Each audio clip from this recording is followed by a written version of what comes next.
সিচুয়েশনটাকে কিছুতেই অ্যাকসেপ্ট করতে চায় না, এবং সেই অ্যাকসেপ্ট না করার উপর দিয়ে সে কী করে, সেই সিচুয়েশানটাকে ধরে বসে থাকে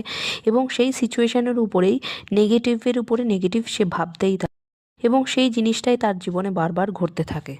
তাই প্রতিটা মুহূর্তে আপনি যে কথাটা বলে চলেছেন সেই কথাটার উপর দিয়ে কিন্তু, সেই ওয়ার্ডগুলোর উপর দিয়েই কিন্তু প্রতিটি মুহূর্তে আপনি আপনার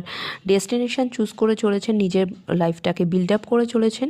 এবং আমাদের নিজেদের অজান্তেই হয়তো আমরা অনেক কথা এরকম বলে ফেলি যেটা আমরা নিজেরাও হয়তো চাই না, এবং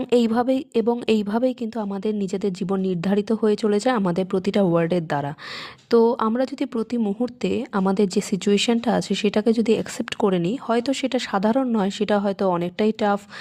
কিন্তু তারপরেও যদি আমরা সেই সিচুয়েশানটাকে যদি অ্যাকসেপ্ট করি এবং তার উপরে পজিটিভ থটস দিয়ে, পজিটিভ